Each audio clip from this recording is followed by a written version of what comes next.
दुनिया भर में सोना हमेशा महफूज तरीन सरमायाकारी समझा जाता था। अब वो अपनी चमक खो रहा है। आलमी सतह पर इसकी कीमत में 6.3% तक कमी देखने में आई है। ऐसी गिरावट जो गुज़िश्ता 12 सालों में नहीं देखी गई। दूसरी तरफ बड़ी खबर ये भी आ रही है कि हुकूमत ने सोने और कीमती पत्थरों की दरामदात और बरामदात पर जो आयद पाबंदियाँ की गई थी उनको ख़त्म करने का फैसला किया गया। आलमी सतह पर सोने की कम होती कीमतें और हुकूमती फैसले से मकामी सतह पर इसके क्या असरात मुरतब होंगे, इसका तफसीली जायज़ा लेते हैं।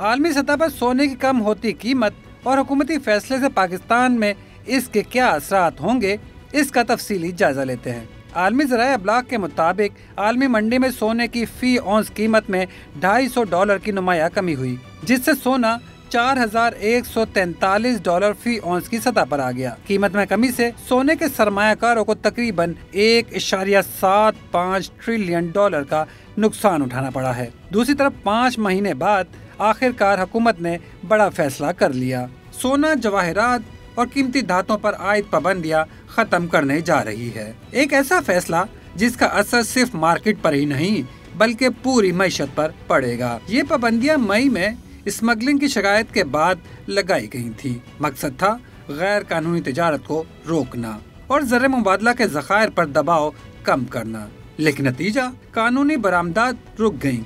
इंडस्ट्री जमूद का शिकार हो गई और ताजरों पर माली दबाव बढ़ता चला गया।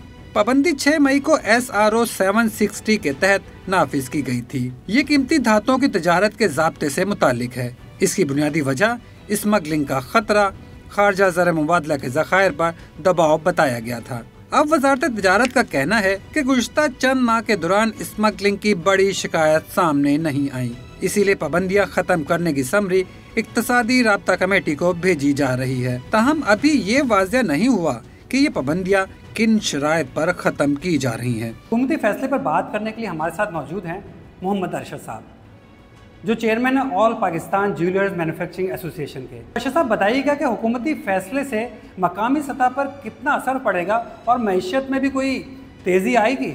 देखें, इस वक्त जो हमारे मुल्क की सूरत हाल है, सोने की कीमतें वहाँ पहुँच गई हैं कि जहाँ पर एक आम आदमी जो है उसकी पहुँच से ख़रीदारी जो है निकल चुकी है। मिडिल क्लास आदमी भी अब सोने की ख़रीदारी नहीं कर सकता।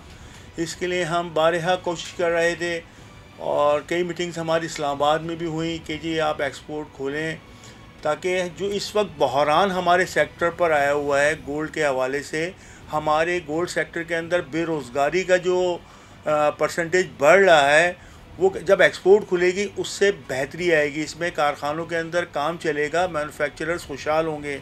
और सबसे बड़ी बात यह है कि जब एक्सपोर्ट खुलेगी, इंपोर्ट खुलेगी, तो हमारे मुल्क के अंदर ज़र मुबादला आएंगे और यहाँ से काम बंद कर जाएगा, रेवेन्यू कलेक्ट होगा पाकिस्तान के लिए। बहुत जल्द जो है एक्सपोर्ट खुलने के हवाले से जो है अनाउंसमेंट होने वाली है, तो ये खुशाइन चीज़ होगी जो मुल्क के लिए भी बेहतर होगा और हमारे सेक्टर के लिए भी बेहतर होगा इंशाल्लाह।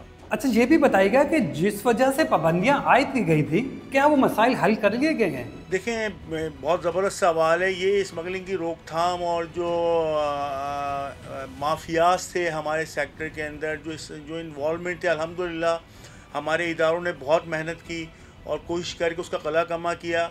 और आज हम अल्हम्दुलिल्लाह फ़ख्र से बात कर सकते हैं कि ना हमारे सेक्टर के अंदर सट्टाबाजी है, ना स्मगलिंग है। कोई भी एक ऐसा केस नहीं है जिसमें ये चीज़ हो कि जी कोई सुनार किसी स्मगलिंग में मुलविस है। ये माफियाज होते हैं जो सोनारों का नाम लेकर लिबादा ओढ़ कर जो है स्मगलिंग करते हैं और हमारे मुल्क को और हमारी मईशत को नुकसान पहुँचाते हैं। इंशाअल्लाह ताला इनका कला कमा हो गया है, बाकी जो इनकी बाकियात हैं उसको भी अनकरीब ख़त्म कर देंगे इंशाअल्लाह।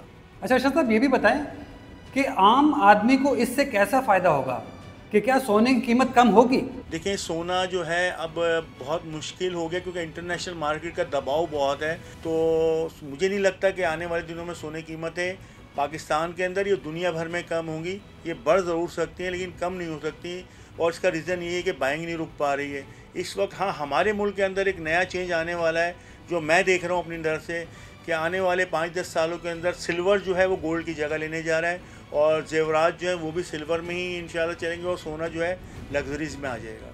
अब ये जानने की कोशिश करते हैं कि 5 माह बाद अचानक पाबंदियां खत्म करने की असल और बुनियादी वजूहात क्या हैं। सोने और जवाहरात की सनत को मुश्किलात का सामना करना पड़ा, जिसकी बरामदात शदीद मुतासिर हुई। फैसला मार्केट के तवाजुन को वापस लाने की कोशिश है। पाबंदियां लगाते वक्त जो स्मगलिंग की शिकायत थी, अब वो बड़ी हद तक खत्म हो गयी। इस फैसले से सोने और जवाहरात की सनत को दोबारा सांस लेने का मौका मिलेगा, बरामदात बहाल होंगी, कानूनी तिजारत को फरोग मिलेगा और मार्केट में तवाजुन वापस आएगा। ताजरों, बरामद कुनंदगान और खुर्दा फरोशों को माली दबाव से किसी हद तक निजात मिल सकेगी। सोने के साथ कीमती धातों और पत्थरों की मार्केट में सरगर्मियां बहाल होने से मईशत की कुछ शाखें मुतहर्रिक होंगी, लेकिन हर फैसले की तरह इसके भी कुछ खदशात हैं। अगर निगरानी कमजोर रही या जवाबित पर सख्ती से अमल ना हुआ तो स्मगलिंग दोबारा सर उठा सकती है। दूसरी तरफ इंपोर्ट और एक्सपोर्ट खुलने से सोने की तलब में तेजी आ सकती है, जिससे ज़र मुबादला के ज़खायर पर दबाव बढ़ सकता है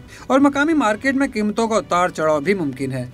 अगर जवाबित या स्मगलिंग की निगरानी कमजोर होगी तो गैर कानूनी धातों का भाव दोबारा बढ़ सकता है। तो अब सवाल ये है कि क्या ये फैसला सोने की सनत में नई जान डालेगा या एक बार फिर पुराने खदशात को जन्म देगा? वक्त ही बताएगा। लेकिन एक बात तय है, सोने और जवाहरात की ये चमक मईशत के लिए भी उम्मीद की किरण बन सकती है।